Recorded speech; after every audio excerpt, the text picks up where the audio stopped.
안녕하세요. 수원대학교에서 생활과 금융을 수강하는 학생 여러분, 드디어 13주에 접어들었습니다. 13주차 1교시 수업을 시작을 하겠습니다.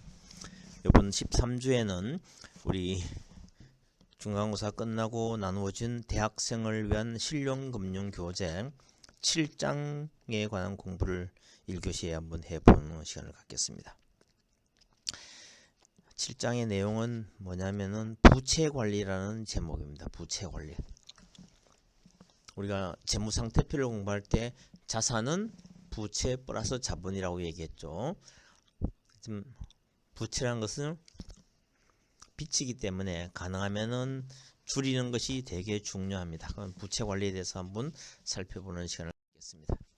자, 부채의 개념과 영향도 한번 알아보고 대출을 어떻게 활용할 것인가, 그리고 부채 관리와 대출 상환은 어떻게 할 것인가, 그리고 불법 채권 추심에 대해서 우리가 어떻게 대응할 것인가, 이런 순으로 알아보겠습니다.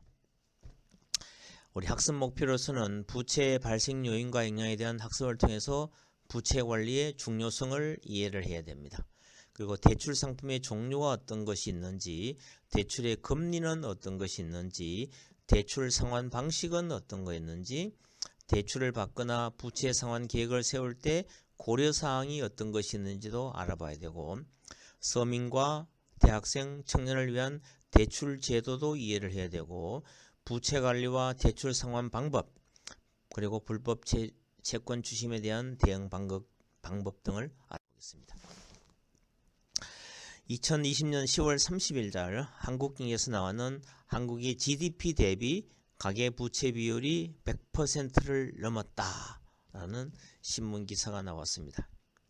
글로벌 금융회사 연합체인 국제금융협회가 세계 34개국을 대상으로 분석해 발표한 글로벌 부채 모니터 보고서에 따르면 한국의 국내 총생산 GDP 대비 가계부채 비율은 지난 3분기 말 100.6%에 달했다고 발표를 했습니다.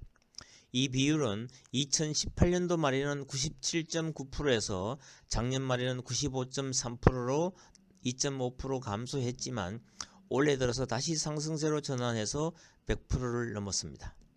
한국의 가계부채 비율이 100% 넘은 것은 국내외 관련 통계를 통틀어서 이번이 처음입니다. 이 보통 문제가 아닙니다. 그죠? 자, 그럼 부채란 무엇인가 한번 살펴보면은 다른 사람 혹은 금융회사로부터 빌린 돈, 즉 차입금이나 외상으로 구입한 재화와 서비스 상당액을 우리가 부채라고 얘기할 수 있습니다. 과도한 부채는 개인을 채무불이행자로 전락시키고 상환에 대한 경제적, 심리적 부담감을 느끼게 해주는 겁니다. 개인의 과도한 부채는 연쇄적 파급 효과를 일으켜 금융위기로 발전할 수가 있게 되는 겁니다. 자, 그럼 부채는 무조건 나쁜 것일까? 꼭 그런 것만은 아닙니다. 부채는 관리만 잘하면은 일생 동안 발생하는 소득과 지출의 불균형을 해소시키는 매우 중요한 돈 관리 수단이 될 수 있습니다. 자, 부채의 원인에는 보통 우리가 사는 주거 환경, 주택을 구입할 때 많은 사람들이, 거의 대부분 사람들이 돈을 빌립니다. 그죠? 여러분들 학생들도 마찬가지입니다. 지금 당장 수입이 없는데 대학 등록은 해야 되니까 등록금 대출을 하기도 하죠. 그죠? 주택 구입은 안정적인 생활 공간을 마련하는 데 도움을 주고, 학자금 대출은 미래를 위한 발전 기회로서 꼭 나쁜 것만은 아닙니다. 가계부채 증가 추이를 쭉 보면은 지금 거의 1600조 정도라고 볼 수 있는 겁니다. 그죠? 빠른 속도로 증가하는 가계부채는 경제회복의 부정적인 요인으로 작용할 수가 있습니다. 가계부채의 건전성이 위협을 받게 되면 금융시장 전체의 위기로 이어질 수도 있습니다. 자, 개인 및 가계 특성과 외적 환경 요인을 보면은 현재의 소비와 미래의 소비 중에서 어떤 것을 더 선호하는지를 의미를 하고, 동일한 조건을 가진 개인 혹은 가게라도 미래보다는 현재 소비를 중시하는 경우에는 현재 소비를 위해서 부채를 가질 가능성이 높아집니다. 그 반대 경우도 있을 수 있습니다. 소득이 부진한 경우에는 개인 혹은 가게가 대출을 받는 이유이기도 하고 지출을 위한 가장 중요한 자원인 소득의 부진에서 비롯됩니다. 그 이유는 시간 선호와 소득 부진이라고 볼 수 있습니다. 그리고 이자율, 물가 상승률, 부동산 정책을 한번 보면은 돈은 다른 물품처럼 돈의 가격이라 할 수 있는 이자율에 따라서 그 수요가 변합니다.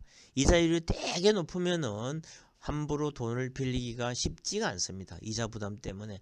이자가 지금 한 자리 숫자일 때는 뭐 이 정도 하면서 사람들이 많이 돈을 빌리려고 얘기를 하죠. 저금리는 가계의 금융 비용을 낮추어 가계의 대출 수요가 늘어나게 하고 저축 의지를 감소시키고 소비 촉진으로 가계 부채를 증가시킬 수도 있게 되는 겁니다. 자, 그다음에 물가 상승률은 향후 물가가 지속적으로 오를 거로 기대를 하면은 보유한 화폐의 가치가 감소하기 때문에 물가가 상승하면은 금이나 부동산 등의 실물을 보유하려는 경향이 나타날 수가 있습니다. 또 부동산 정책은 부동산 관련 세금 정책이나 대출 규제의 변화 등도 가계부채에 큰 영향을 미치게 되는 겁니다. 부동산 시장이 과열됨에 따라서 2017년 이후 2020년까지 정책은 가계부채 및 부동산 가격 안정화를 목적으로 했지만 결국은 그것은 성공하지 못했다고 봅니다. 자, 부채 영향이 가계에 미치는 영향은 가계대출이 증가하면은 가계의 현금 흐름과 실물 자산, 주로 주택의 가치가 외부 충격에 쉽게 노출이 됩니다.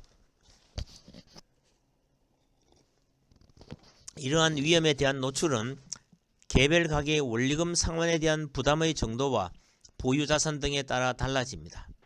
사회초년생이나 고령층, 저소득층에 대한 부채의 부정적 영향은 매우 큽니다. 그래서 우리 사회초년생들, 청년들이 자기 집을 갖겠다는 것을 지금 집값이 하도 올라버려서 쉽게 생각하기가 쉽지가 않습니다. 시장 환경 변화에 따른 자영업자의 사업성 악화가 발생할 경우에는 현금 흐름 충격에 노출될 위험이 매우 높습니다. 2019년 말부터 현재까지 전 세계를 강타한 코로나 바이러스 코비드-19 때문에 자영업도 되게 어려운 상황에 직면해 있습니다. 그리고 금융회사에 미치는 영향은 지나친 가계대출 증가는 건전성 악화와 부실 채권 증가를 통해서 금융회사 수익성을 악화시키고 있습니다. 저축은행 및 신협 등 상호금융조합, 가계대출이 최근 들어 높은 증가세를 보이고 있습니다. 금융회사의 가계대출 경쟁은 수익 기반을 악화시키는 요인으로 작용하고 있습니다. 그 시기에 경제에 미치는 영향은 가계부채는 소비에 단기적으로 긍정적인 효과를 나타내지만 투자에는 부정적인 효과를 보일 가능성도 높습니다. 즉 가계는 차입을 통해서 단기적으로 소비를 증가시킬 수 있으나 원리금 상환의 부담이 가중될 경우에는 소비 증가 효과는 상당 부분 사라지기도 합니다. 가계부채의 증가는 저축 감소를 통해서 투자 자원의 감소 그리고 장기 성장 잠재력 약화로 연결되기도 하는 겁니다. 가계부채가 일정 수준 이상으로 증가하면은 금리 하락에도 불구하고 가계는 추가적인 차입 여력이 줄어들기 때문에 기존의 부의 효과가 발생되지 않을 가능성이 높습니다. 가계부채로 인해서 내외 신뢰도도 악화될 우려가 있습니다. 자, 근데 보면은 LTV, DSR이라는 용어가 부동산에서 되게 많이 나옵니다. LTV는 뭐 약자냐면 Loan to Value Ratio에서 대출을 받는 대출 금액과 대출을 받을 때 담보로 제공하는 그 담보 가치의 비율을 얘기합니다. 소위 대출 취급 가능한 금액을 주택의 담보 가치로 나누어서 곱하기 100% 하는 것이 LTV 비율입니다. 그래서 Loan to Value, 담보 인정 비율을 얘기합니다. 주택을 담보로 금융회사에서 대출을 받을 때 해당 주택의 담보 가치에 대한 대출 취급 가능 금액의 비율을 얘기하는데 지금은 우리나라 정부에서 40% 이상을 못하도록 묶어 놓았습니다. 그다음에 DSR은 Debt Service Ratio에서 총 부채 상환 비율을 의미하는데 이거는 금융회사 대출의 연간 대출 원리금 상환액과 그 사람의 연소득으로 나누어져서 100을 곱하는 겁니다. 총 부채 상환 비율을 의미하는데 주택을 담보로 돈을 빌리려 할 때 고객의 부채 부담 능력을 측정하는 지표입니다. LTV, DSR 이거는 항상 우리가 시험에도 많이 나올 수 있는 문제이기 때문에 꼭 개념을 이해해야 됩니다. LTV는 Loan to Value Ratio고 DSR은 Debt Service Ratio라는 뜻입니다. 자, 그럼 대출을 어떻게 활용할 것인가 한번 보겠습니다. 대출 시 우리 고려해야 할 사항이 몇 가지였습니다. 이자율과 대출 한도입니다. 금융회사에 따라서 이자율과 대출 한도가 다를 수 있습니다. 이자율이 낮다고 해도 필요한 만큼의 대출을 받을 수 없다면 다시 한번 고려해야 합니다. 대출 상환 방식은 크게 만기의 일시 상환 방식과 분할 상환 방식으로 나누어집니다. 상환 방식에 따라서 총 이자 부담액과 월 상환액이 다릅니다. 대출 기간이 길수록 분할 상환을 할 경우에 월 상환액이 줄어들지만 내야 하는 이자는 증가합니다. 무조건 대출 기간을 길게 하지 말고 상환 기간을 고려해서 대출 기간을 정하는 것이 좋습니다. 대출 조건은 담보를 요구하는 경우에는 신용대출로 차입하는 경우보다 일반적으로 금리가 낮게 적용이 됩니다. 자, 대출 기간은 제1금융권, 제2금융권, 제3금융권으로 나눌 수 있는데 제1금융권은 소위 우리 은행을 얘기하고 대출 기간 중에서 대출 이자가 가장 저렴합니다. 대출 심사가 까다로워 신용대출의 경우에는 신용도가 낮으면 대출 받기가 어렵습니다. 제2금융권은 신협 등 상호금융조합, 카드회사, 캐피탈회사, 보험회사, 상호저축은행 등 보통은행보다 대출 이자율이 높은 편이나 대출 심사가 덜 까다로워서 신용도가 다소 낮은 사람들이 이용을 합니다. 제3금융권은 주로 대부업자를 의미하는데 연체가 있거나 신용이 좋지 않아서 제1, 2금융권에서 대출이 어려운 경우에 이용을 합니다.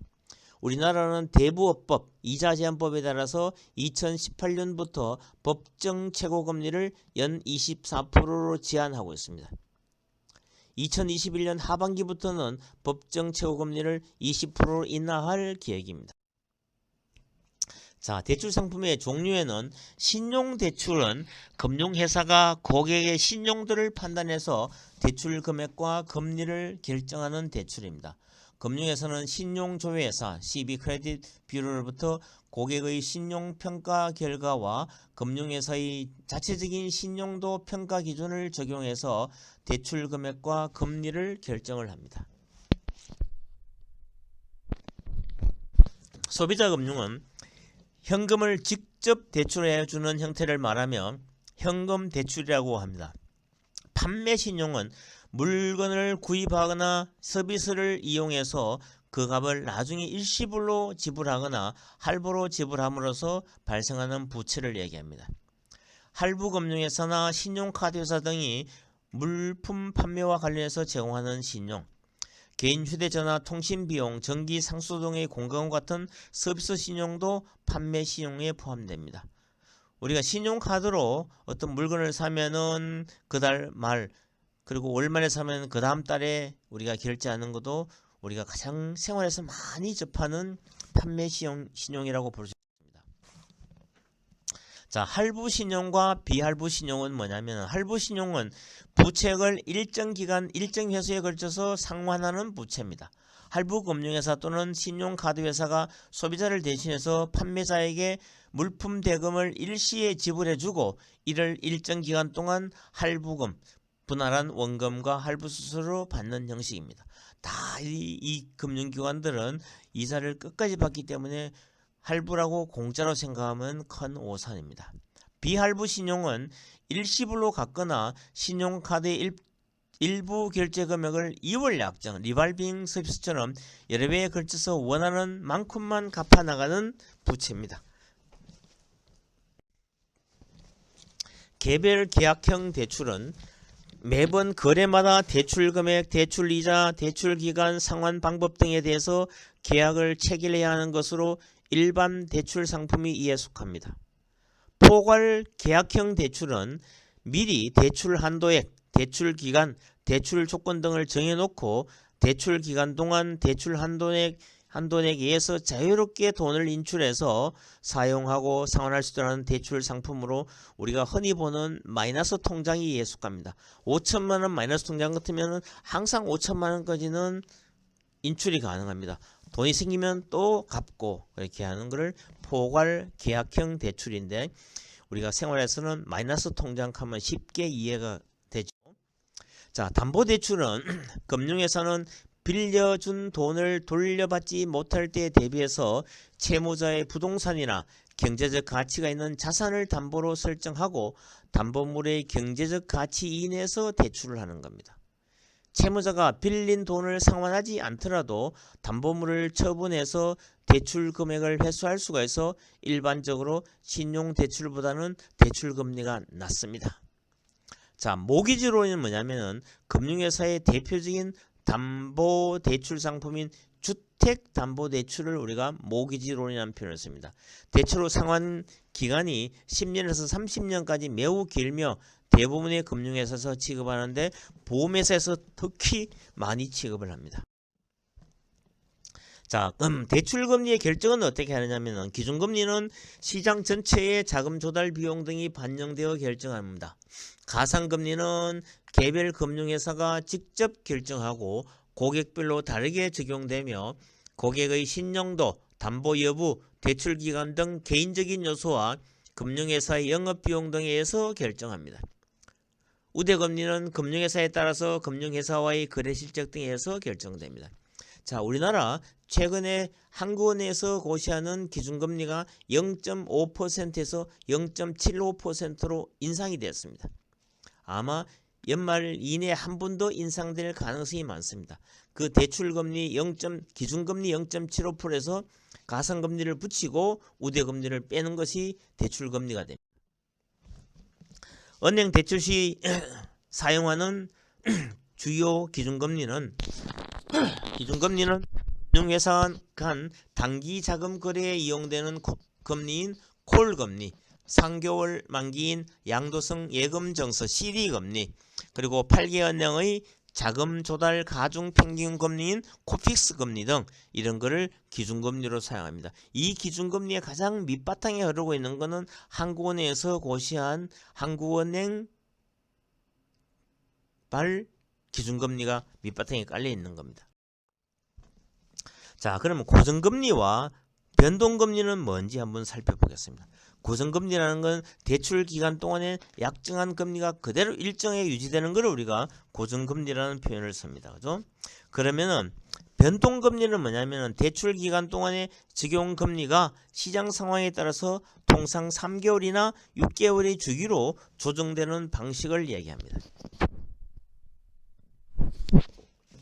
자, 금리 변동에 따른 유리한 이자 지급 형태는 금리가 하락할 것으로 예상이 된다면 변동금리로 대출받는 것이 유리하고 금리가 상승될 것으로 예상한다면 고정금리로 대출을 받는 것이 유리합니다.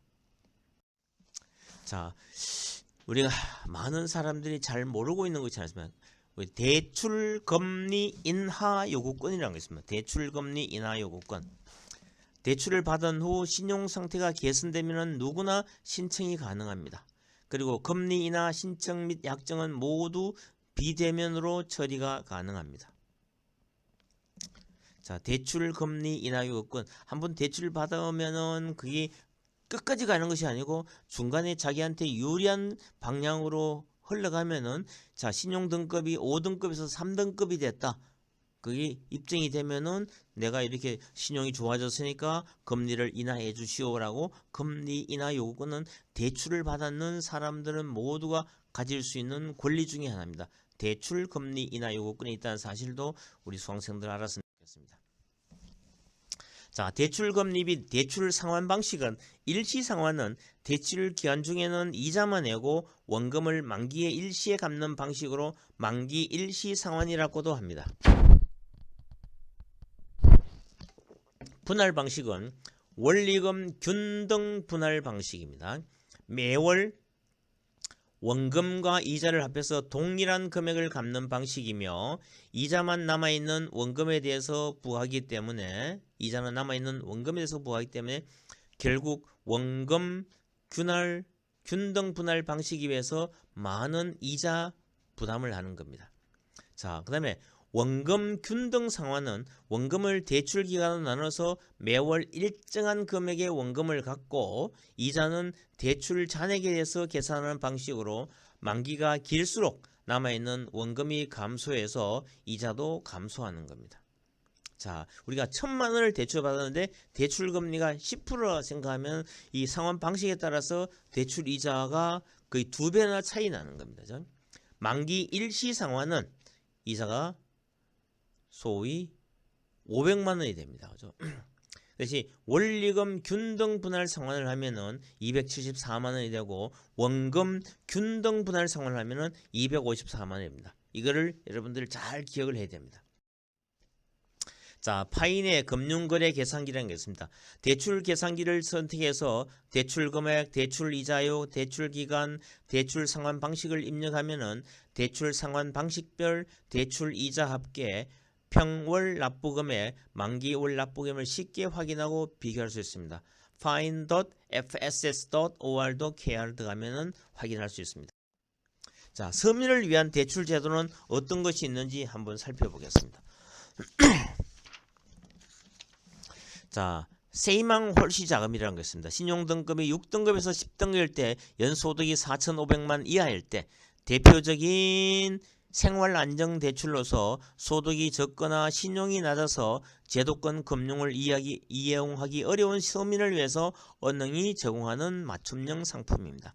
그럼 해살론 생계자금은 연소득이 4,500만 이하입니다. 서민금융진흥원의 보증을 통해서 지원하는 소액 대출 상품이며 지원 대상은 새희망홀시 상품과 유사하나 대출 기간은 최대 5년이고 대출 한도는 1,500만 원입니다. 해살론 17은 자, 연소득이 3,500만 원 이하에 있는 사람입니다. 신용이 낮아서 대부업 등 고금리 대출로 내몰리는 서민들을 지원하기 위한 고금리 대안 상품입니다. 자, 대출 제도는 이외에도 창업자금, 그리고 사업운용자금 대출, 주거안정자금 대출 등 다양한 서민 금융상품이 있다는 사실을 알고 서민금융진흥원이라는 데를 한번 클릭해서 서민금융 콜센터를 확인하면 됩니다. 자, 그리고 우리 대학생들이 많이 하고 있는 학자금 대출도 있죠. 취업 후 상환 학자금 대출인데 일정 소득기간 이하에 속하는 35세 이하의 대학생에게 학자금을 대출해주고 추후 취업 등으로 인해서 상환 기준소득을 초과하는 연간소득이 발생하면 소득 수준에 따라서 원리금을 상환하는 제도입니다. 일반 상환 학자금 대출은 모든 소득 구간의 대학생이나 대학원생에게 학자금 대출을 지원하고 대출기간, 거치기간 및 상환기간 동안 원금과 이자를 분할해서 상환하도록 하는 제도입니다. 농촌 출신 대학생 학자금 융자는 농어촌 출신 학부생에게 등록금 전액을 무이자로 대출해줌으로써 농업인 자녀들의 고등교육 기회를 보장해주는 대출 제도를 이야기합니다. 자, 대학생 청년 대상 대출제도 해살론 뉴스가 있습니다.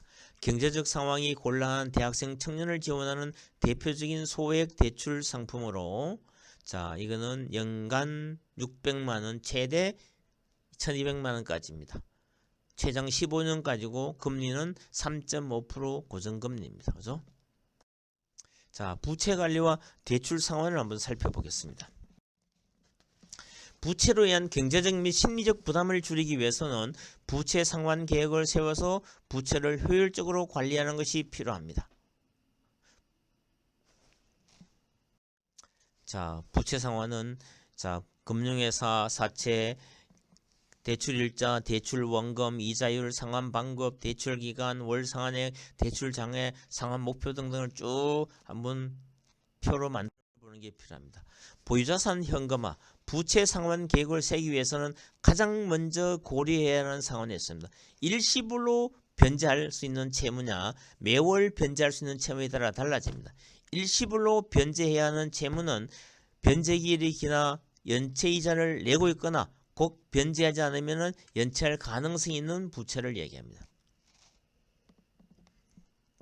현금화할 수 있는 현금화 시 고려할 수 있는 자산으로는 비교적 쉬운 금융자산으로 예금, 적금 등 혹은 주식, 채권, 자동차 유지에 필요한 세금, 유류비, 보험 등을 전략할 수 있는 점에서 생계수단으로 반드시 필요한 것이 아니면 처분하는 것이 바람직하다. 주택을 담보로 한 부동산 담보대출이 없다면 부동산, 주택담보대출을 통해서 신용대출 등의 채무를 정리할 수도 있습니다. 자, 불필요한 소비지출 줄이기도 대단히 중요합니다. 지출 감소를 통한 부채 상환을 위해서는 월 지출 항목을 정리해보고 변동 지출 비목 중 매월 지출을 줄여서 채무를 상환할 수 있는 여력은 얼마가 되는지 한번 계산해 보는 겁니다. 첫 번째가 식비는 외식비를 중점적으로 줄인다. 둘째, 가족 모두의 휴대전화, 초고속 인터넷 서비스, 유선전화 이용 요금 등을 점검해보고 의료비는 의료비, 옷값은 필수적인 것 외에는 모두 줄인다. 네 번째, 차량 유지비를 고려해서 중고 경차 이용을 고려하거나 공공교통수단도 함께 이용한다. 기타 체력 단련비, 오락, 경조사비, 개인용돈 등도 줄일 수 있는 여지가 있는지 한번 확인해 봅니다. 그보다 더 중요한 것은 소득을 올릴 수 있는 소득 증대 방안을 모색해야 됩니다. 직업을 갖고 있지 않은 가족 구성원 중 노동시장으로 진출할 수 있는 구성원이 직업을 가지거나 부업 등을 통해서 소득을 증대시킬 수가 있으면 더욱더 좋습니다. 이때 새롭게 노동시장으로 진출하는 가족 구성원의 추가적인 소득과 취업에 따르는 비용도 고려해 봐야 됩니다. 취업에 따른 비용에는 가사시간의 감소로 가계 생산을 시장 재화와 서비스로 대체하는 비용과 취업을 유지하기 위한 교통비, 외식비, 업업비 등 취업을 하지 않았으면 발생하지 않을 비용이 포함되는 것. 첫째, 대출 부채 상환 원칙은 대출 상환 방식을 빚을 갚기 쉬운 구조로 변경합니다. 원리금 균등 분할 상환 또는 원금 균등 분할 상환으로 전환을 한다. 대출 원금 상환에 대한 강제성을 부여한다. 대출의 수를 줄여서 대출 관리가 쉽도록 한다. 대출의 수가 많으면 상환일을 놓치는 등의 부채 관리가 어렵습니다. 신용에도 부정적인 영향을 미칠 수가 있습니다. 소액 또는 고액 대출을 먼저 상환하고 대출의 수를 줄이는 것이 좋습니다. 자, 마지막으로 불법 채권 추심에 대한 대응을 봅니다. 채권 추심이라는 금융거래나 상거래 과정에서 발생한 금전 채권에 대해서 정당한 사유 없이 채무 계약대로 돈을 변제하지 않은 경우에는 채권자가 채무자에게 상환할 것을 촉구하는 행위를 채권 추심이라고 합니다. 그럼 불법 채권 추심은 뭐냐면은 채권자가 채무 상환을 독촉하는 과정에서 채권의 공정한 추심에 관한 법률을 위반하는 경위. 불법 채권 추심 행위에 대한 형사처벌이 가능한 경우에는 수사기관에 고소할 수 있으며 분쟁에 대해서는 민사소송을 통해서 피해 구제가 가능합니다. 자, 금융 꿀팁으로 주요 불법 채권 추심 유형 및 대형 요령을 한번 살펴보겠습니다. 자, 채권 추심자의 신분을 밝히지 않고 추심하면은 이거는 안 됩니다. 채권 추심자가 신분을 밝히지 않거나 신분이 어셈스러울 경우에는 신분을 확인할 수 있는 정표를 제시하도록 요구한다. 무효이거나 존재하지 않는 채권의 추심, 소멸시효가 완성된 채권에 대해서 추심할 수 없으며 채무의 존재 여부 및 금액에 대해 의구심이 드는 경우에는 채권 추심자에게 채무 확인서 교부를 요청해서 상세 내역을 확인한다. 정당한 사유 없이 야간 또는 반복적 전화로 방문하는 것도 안됩니다. 필요시 증거자료, 녹취, 사진, 목격자 진술 등을 확보해서 금융감독원 또는 관할 경찰서에 신고하면 도움을 받을 수가 있습니다. 관계인 등 제3자에게 채무 사실을 고지하거나 채무 변제를 요구. 채권 주심자가 채무자의 관계인에게 채무 내용을 알리는 것은 불법 행위이며 관계인에게 대신 갚으라고 요구하는 행위도 불법이므로 응할 필요가 없습니다. 이것도 우리 교과서 221페이지에 나와 있는 내용이 되겠습니다. 자, 이상으로 우리 부채 관련 내용을 한번 쭉 리뷰를 한번 해봤습니다. 그죠? 우리 수강생들도 항상 이런 경우가 생기지 않도록 여러분들 부채를 가능하면 줄이는 방법은 비용을 줄이고 소득을 올리는 아주 심플한 방법이죠. 자, 인풋, 아웃풋. 우리가 적은 인풋을 넣고 아웃풋을 크게 하는 겁니다. 그죠? 이런 방법도 있으니까 우리 수강생들 부채 관리에 특별히 신경을 써주기를 부탁합니다. 자, 이상으로 1교시 수업을 마치고 2교시 수업을 조금 있다가 10분 후에 진행을 하겠습니다. 10 minutes break time.